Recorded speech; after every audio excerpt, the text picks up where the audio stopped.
Why is English so hard? Well, there's a lot of rules that have to be followed in grammar and spelling.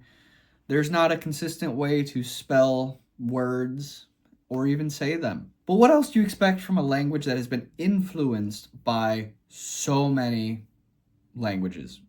In fact, just about every European country has some sort of rule or something in English. Whether that be spelling or a grammar rule, it's everywhere. A lot of the roots in English have both Greek and Latin origins, so there's not really a good way to make it consistent.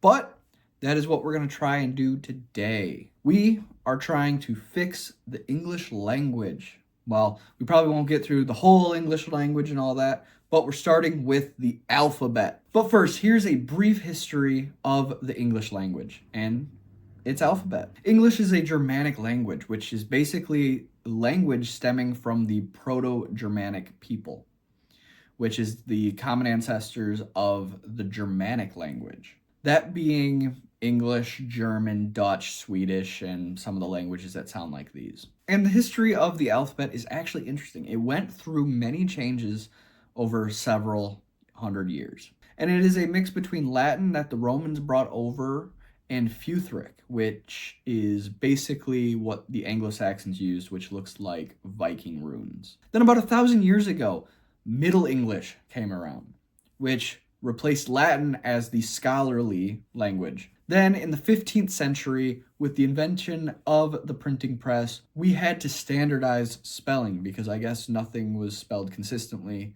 back then. But we really haven't changed much since the 1400s. Don't fact check that. So it is time for a change. It is desperately needed. But can we even change spelling of words? And to answer that, I will say we have, and it's been done before. So why not overhaul it completely? Have you ever noticed that color is spelled different in British than it is in American? Even though it's basically the same language, but it's really not. But there's a lot of British words that I don't understand. But here in America, we spell it C-O-L-O-R. In Europe, it is spelled C-O-L-O-U-R. They add a U from. And we made that change, and believe me, we're way better for it.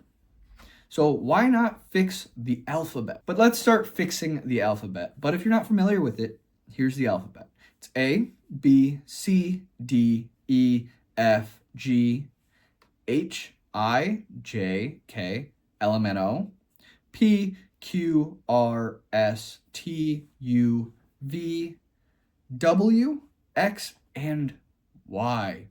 Oh wait, there's one more. Z too. Can't forget Z. But where to start? Well, how many letters are there? Well, there's 26, right?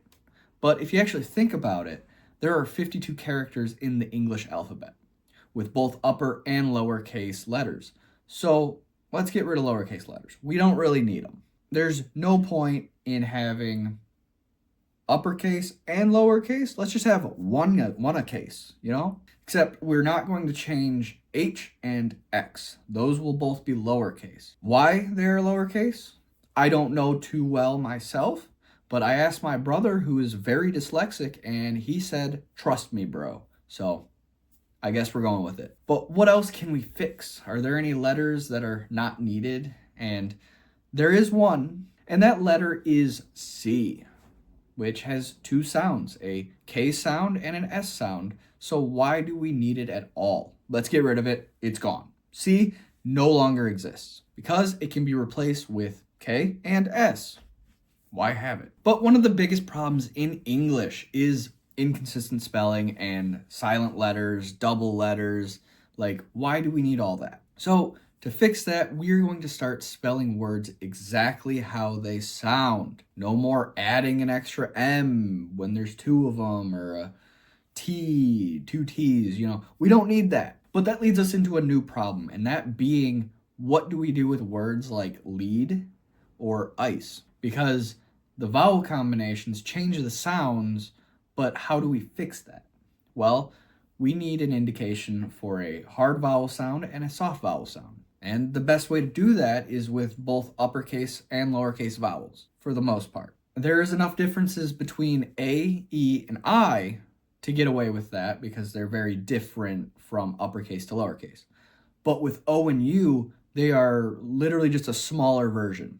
That'll be a little hard to tell which one's which. But if we put 2 dots above the soft sounds, that will help tremendously. Another thing that needs to change is the letter combinations that change the sounds completely, like TH, SH, PH, CH, which I just found out are called phonetic sounds, and apparently WH is one of them too. What's up with this H, man? But we can do better than just adding H to these letters to make them change. So what if we make TH into a lowercase t? And that would indicate the TH sound, the th sound. And with the SH sound, we can't just make it lowercase because it's too similar to the uppercase S. And the whole point is to simplify spelling and make it easier to spell words. So if we had a dash above it, it would make the SH sound. And for the PH sound, the f, what if we just make that an F? Okay, there's no need for the PH. We're good with an F.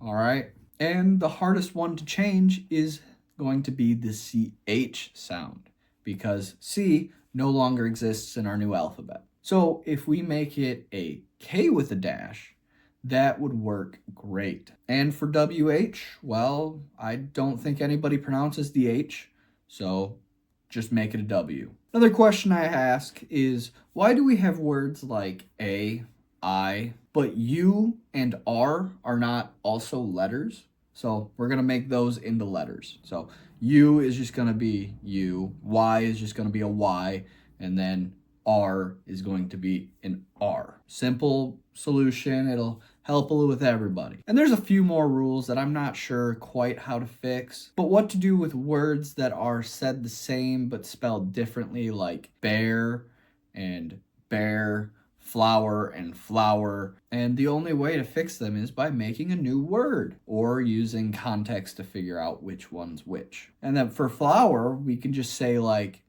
cooking powder, bread powder. Then for like bear, we could do like a big clawed furry or something like that. You know, let's have fun with English. Come on. So this is what the new alphabet is going to look like. So we got, you know, like A, B, D, E, you know, the rest of it, right? The only differences are the lowercase letters, the vowels, and then, you know, like K, S, T. Yeah, you know, pretty simple. But this is going to be the only alphabet from now on. No more uppercase and lowercase. Why do we need cursive anyway? Let's just get rid of that. That's another 104 characters you have to learn. Not that many kids nowadays know how to read it, because when I went to school, they started to teach us, and they're like, well, we don't have to anymore, so no more cursive for you. Then I have one more thing for this video, and it's just how words are going to be spelled nowadays. And if you have any questions, please put them in the comments below. I will answer them in the proper spelling. So these are very commonly misspelled words and just a couple of normal words that are going to drastically change. And the first one, right there, is accommodate. So this one right here, that is going to be accommodate. That's going to be definitely, and that one's going to be separate. That one's going to be receive. That's ice because it's got the uppercase I, so that turns it into a hard vowel. So I-S, ice. And that one right there is going to be restaurant. That is going to be the, because the dash is, oh wait, that's wrong. You can't blame me for making it wrong. I just made this language up in like a day. So yeah, just get rid of that. The is going to be this one right here. And then that one is going to be alphabet. That is how we spell alphabet from now on. And with that, if I am missing anything or, you know, there's a couple rules you'd like to see changed, please let me know in the comments below. And if you have any problems with the alphabet, let me know as well. Thank you for watching. Please subscribe if you like the video, and bye.